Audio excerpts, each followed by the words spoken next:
I think we stood for innovation, and also we were the Genesis story. So you always have a hallowed position when you're the first. Yeah. You know, the history of video games is oftentimes the early days of the history of Atari. Yeah, I mean, we had no money, no factories, no market presence. The only thing we had was creativity. Yeah. I mean, for me, the beauty and the truth with Atari is that I love this and I enjoy it. What do you think Atari's role is, not just in video games, but in popular culture today? I believe that it succeeded because of creativity. And so I think it has some chops there, you know what I mean? And so I think that we have a lot of power in the Atari legacy and brand that can really propel us forward. And when we chose the Fuji logo, I wanted to be an upward swoosh. It's a collective, it's aspirational. And so right now, it would be good to take the innovation legacy and push it forward into the future. That's right.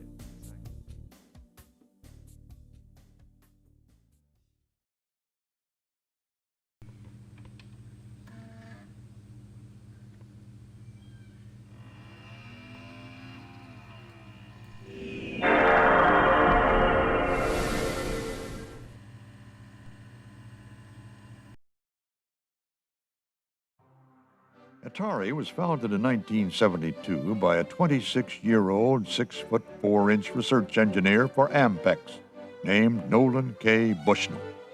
He set up shop in his Santa Clara home in the bedroom of one of his two daughters. Within 2 years, Bushnell had sold more than 10,000 Pong games.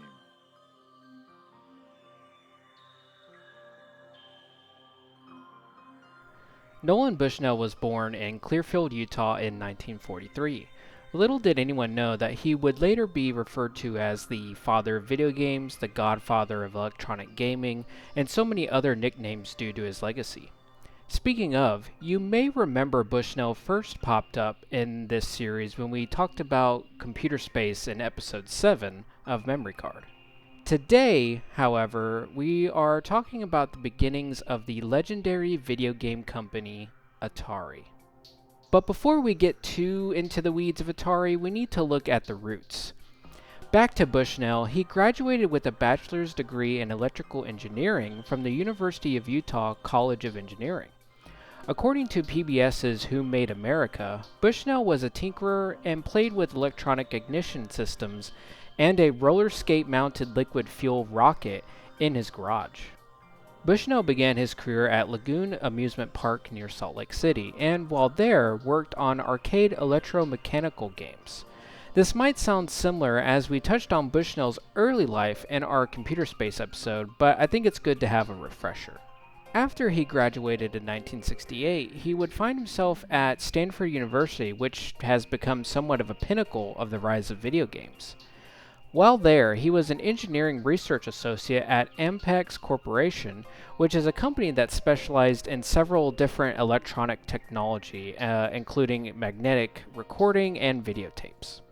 While at Ampex, Bushnell met a man named Ted Dabney. Ted was born in San Francisco in 1937, which he stated he was born 12 days before the Golden Gate Bridge.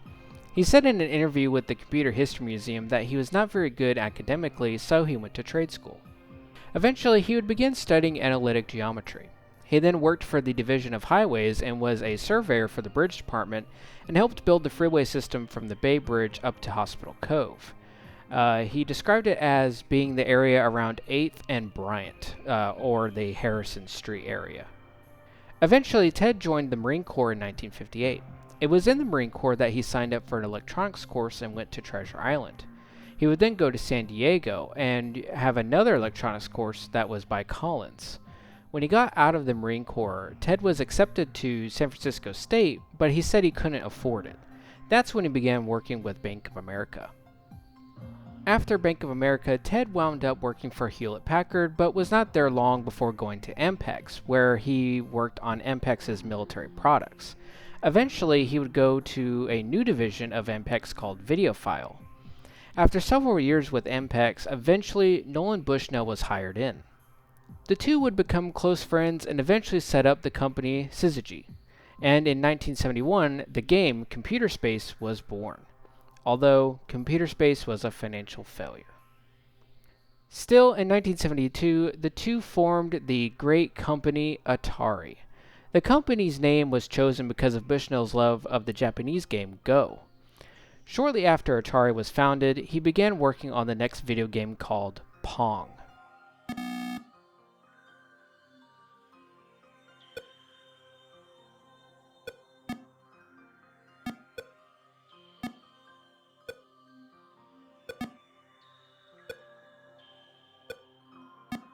We won't dive too much into Pong since we'll cover it in a later episode, so we will just say that Pong was a commercial success and really launched Atari. Later that same year, one of the first home video game consoles would be launched, called Atari Pong. Atari would also release the Atari Video Pinball Series consoles, the Atari Stunt Cycle home console for racing games, the handheld version of Touch Me in 1978, and several computers including the Atari 400 and Atari 800 in the 70s.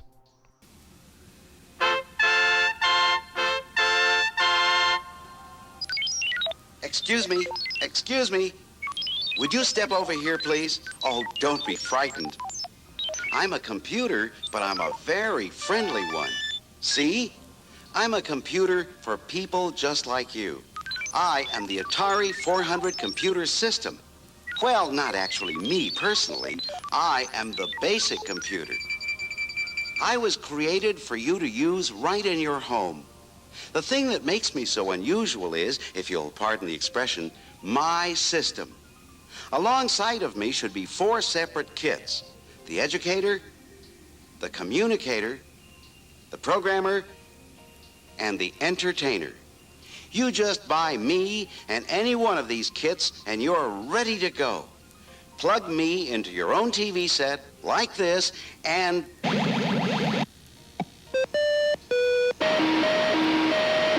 Oh, excuse me, I got a little ahead of myself. About those kits, each one has everything you need to run my program. The first kit, music please.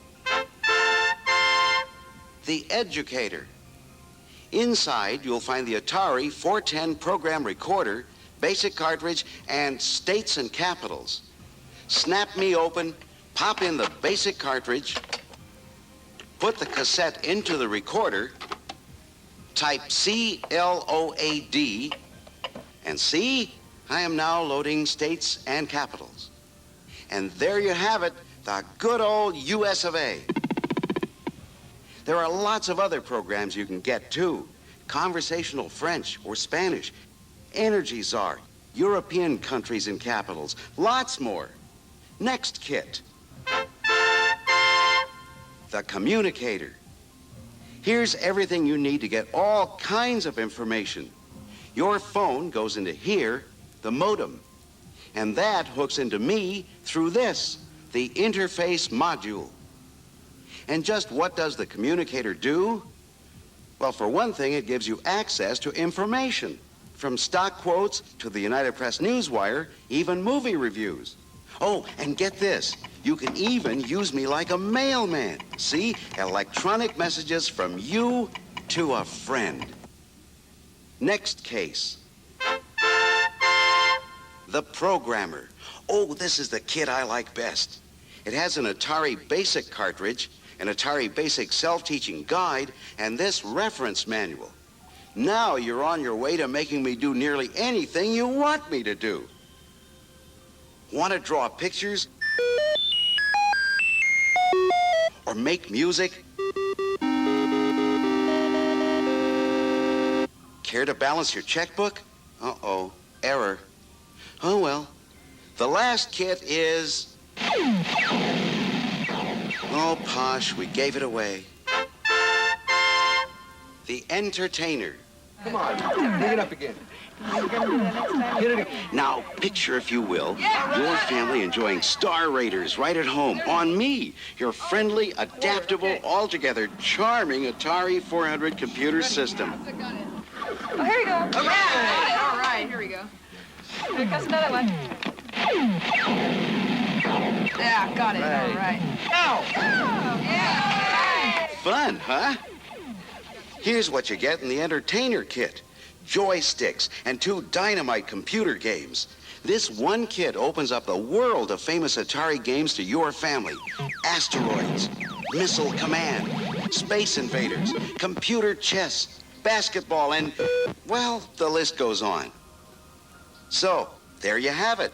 The incredible Atari 400 computer system. Starring me, your friendly, basic computer.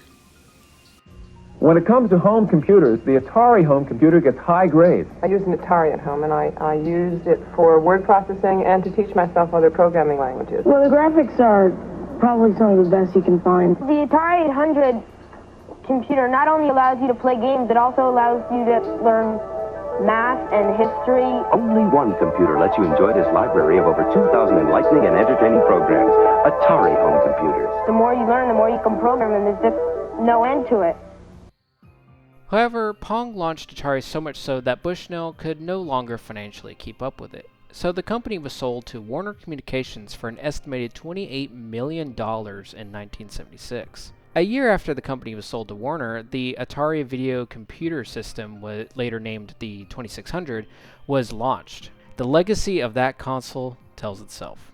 In 1978, Atari's revenue was in the stars, and Bushnell set his sights towards creating Chuck E. Cheese, or what would be later named Chuck E. Cheese. But yes, Bushnell helped create the company Chuck E. Cheese's Pizza Time Theater. The restaurant chain combined his love of pizza parlors and arcade games. What started out as 16 locations in 1978 grew to 115 in 1979 and has blown up to the franchise that it is today. However, in 1984, Bushnell resigned after the company exceeded financial stability, according to History Tools. For Ted, he had left his relationship with Bushnell in 1973, having his shares bought out from Atari. He would go on to work at various programming and engineering jobs and ran a grocery store in the 90s, according to NPR. Still, the relationship was brought back when Chuck E. Cheese was starting to get its footing. Ted designed the early system to notify customers when their food was ready at the restaurant. However, in 2018, Ted died of cancer at the age of 81. Bushnell would tweet that Saturday after Dabney's death, quote, "Ted was my partner, co-founder, fellow dreamer, and friend. I'll always cherish the time we spent together." Bushnell is still alive today at the age of 82. A few years ago, Atari celebrated its 50th anniversary, which is where the video interview that began this video comes from, as IGN interviewed him as part of the celebration of Atari's legacy. However, for us as we continue this series, we will touch on a lot of Atari games and consoles. Even today, Atari remains as a company that primarily helps those who have a craving for nostalgia of retro video games. They recently joined forces with Playmagy to continue to help with the Polymega, and develop a new module that can play 2600 and 7800 games. This will later be available to Polymega owners, which they will be able to install and play their collections on the Polymega system. Atari also helps distribute games like the new Mortal Kombat Legacy Collection. They also have new consoles that can play old Atari games like the Atari 2600 and 7800 Plus and the Atari 400 Mini, which is able to play ROMs of 5200 games. With releases coming soon like the GameStation Go, Atari is clearly signifying that they are not going anywhere and will remain a beacon for nostalgic gamers to always go back and find more of what they loved.